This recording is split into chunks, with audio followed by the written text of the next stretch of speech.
What's up YouTube, Dale here from Zephyr, and today, because you lot smashed that like button way above 50 likes in the first 24 hours on the original Black Rose Dragon profile, I thought I would bring you, as promised, the Akizas Rose Dragon profile. Now, this profile is designed to be more anime themed. It's designed to be more character themed. It's designed to be around what cards I feel Akizas would play. And there are some generic hand traps in here that you would probably go, right, we'll take those out. They are literally only in here to kind of give them a more modernized feel so that you could actually play the deck if you wanted to in a more advanced environment. So, with that out of the way, please smash the like button, hit the notification bell, and subscribe. I'm going to dive headfirst into the profile, show you what we've got, explain why we've got it, and talk through the influence of Akizas, as I feel that this would be a very good starting point for when we get the actual Akizas updated structure decks coming out in November. So, starting off with the best Rose Dragon as of now being Free Rocks Rose Dragon. So we all know by now if you watched the previous Black Rose Dragon video, but this one on normal special lets you add a card that mentions Black Rose Dragon from the deck to the hand except itself. So more times than not, you're going to be going directly for your Black Rose Garden, because when this is activated, you get to add a Rose Dragon monster from the deck or grave to the hand, and all face-up monsters on the field become plants. It can technically also search out a Basil Rose Shoot to let you special summon a Rose Dragon monster from the hand or grave in defense position. So that's going to be your ideal usage of the Rocks Rose. And then the other Rose Dragons we're on, we've got two Red Rose Dragon. If this card is sent from the Centigrade as synchron material, you get to special summon a Rose Dragon monster from the hand or deck except itself. And if it was sent from the synchro summon of a Black Rose or a plant synchro, you get to add a Frozen Rose or a Blooming of the Darkest Rose from the deck to the hand. So, which is why we are now playing the one Frozen Rose. So this lets you send a face-up monster you control to the grave to apply the following effects. If it was a plant, you get to, during the end phase, draw 2 and discard 1. If it was a non-plant, you get to add a level 4 or lower plant from the deck to the hand, which is actually really quite important because we're now going to be able to play a lot more plants in this particular build, just to give you that little bit more edge and make it feel more Akizas themed. We've then got two White Rose Dragon. Now you can consider playing this at 3. This one arguably would become more important than red, so if you wanted to, you could cut red down to 1 and bump this up to 3. So when this card is specifically normal, you get to special summon a Rose Dragon from the hand or grave except itself. Now, the reason we're not leaning into it so much is it does require you to open up this plus Rocks Rose. And unless you are playing an anime-themed duel where your opponent can't use hand traps, that's when you'd lean on this because you go, cool, I'm a lot happier to go normal summon this, effect, summon down Rocks Rose. Whereas if you're in a more modernized scenario, you kind of, if you open up this and Rocks Rose, you're 99% of the time always going to start with Rocks Rose. Then we've got the one Black Garden, so this is very easily searchable off of your Garden Rose Maiden in the extra deck that I'll show you once we get there, but you're still going to be able to utilize this. It is a pure Akizas card as well, so just being able to spawn tokens can also really kind of slow down your opponent and make it a little bit tricky for them to play.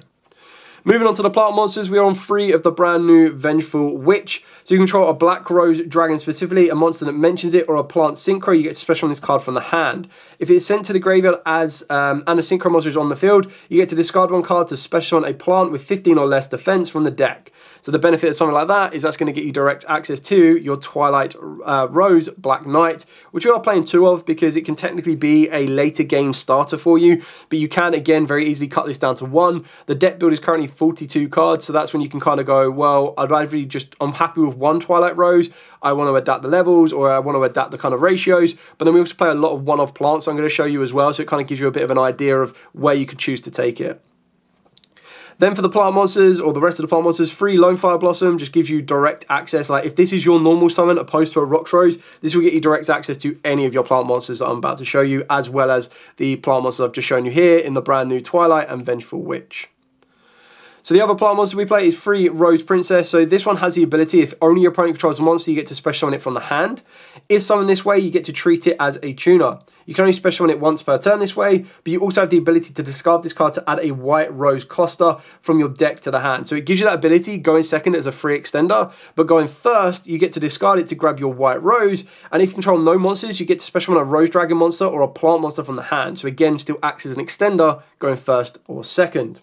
And then during your draw phase, before you draw, you get to declare 1 card type, monster, spell, or trap, reveal the top card of the deck, and if it is the declared type, apply the following effects until the end of this turn. So if it is a declared type, level 7 or higher synchros you control gain 1,000 attack, so it makes all of your synchro monsters even stronger, and that's where your Bramble Rose, your Black Rose, and everything else are going to be able to push for the OTK.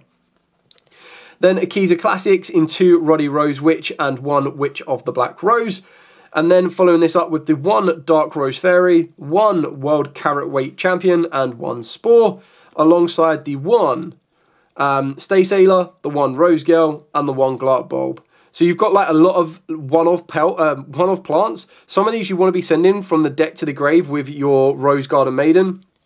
Your Rage Rose Witch. And then some of them, like your Glark Bulb, and Spore. But then some of them you can also utilize as extenders. You can also utilize them from the graveyard to be allowed you to extend in more tokens, to more synchro plays, and everything else in between. Then the card that I feel Yusei would very easily lend to Akiza, maybe I'm reaching for that one, is 2 Revolution Synchros. Now the reason behind this one is it gives you the ability to get into your Black Rose Dragon quite easily, and it's one of them nice ones that if you do start off with a White Rose Dragon and it gets negated, you can still use Revolution Synchron, make a Black Rose Dragon, and then nuke the field. Not to mention if you hard open up with a Black Rose Garden, you can activate it and then still use your Revolution Synchro to Synchro, and then because your Black Rose is now a plant, it means it can't be destroyed by card effects, which is really, really cool.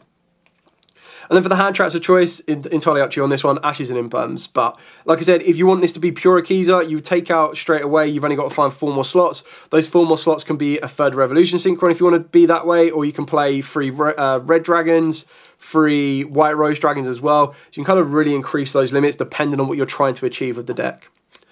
Moving on to the extra deck. So for the extra deck, we play a lot of 2Rs, which is really cool. Play 2 of the brand new Bramble Rose Dragon. This card is beautiful and it's absolutely amazing. It requires a plant tuner, very easily accessible in this particular deck.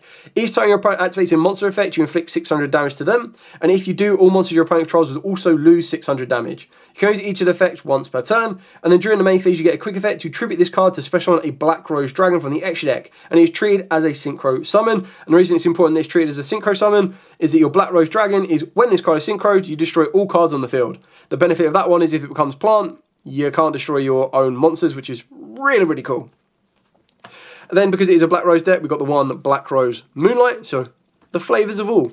The 1 Ruddy Rose, 2 of the Rage Rose Witch. So this card is just a really, really cool addition to the deck in general. So plant monsters you control cannot be destroyed by card effects. You can only use each of the following effects once per turn. And if this card is synchro summoned, you get to send up to 1 plant monster each from your deck and extra deck to the grave.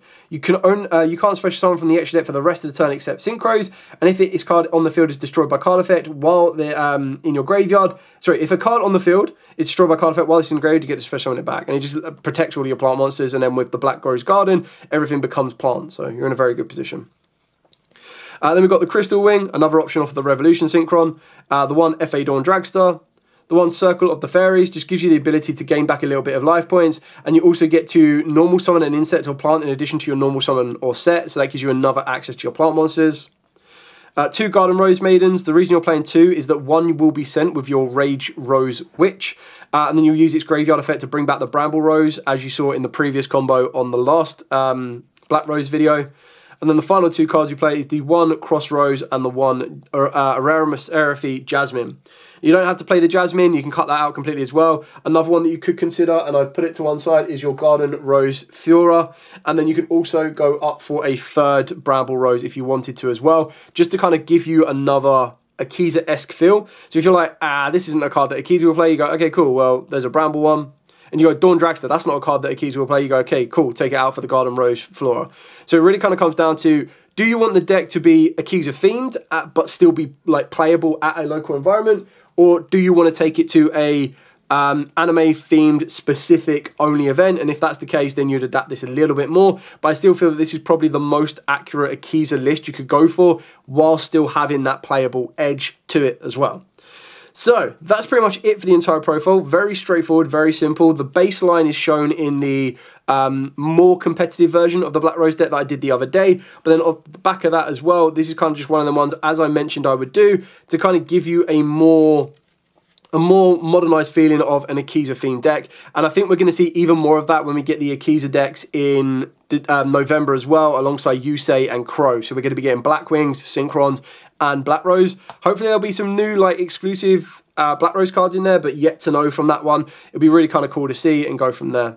Anyway, thank you so much for watching. If you do have any questions, comments down below. More than happy to answer them as always. But for now, stay safe and of course, happy dueling.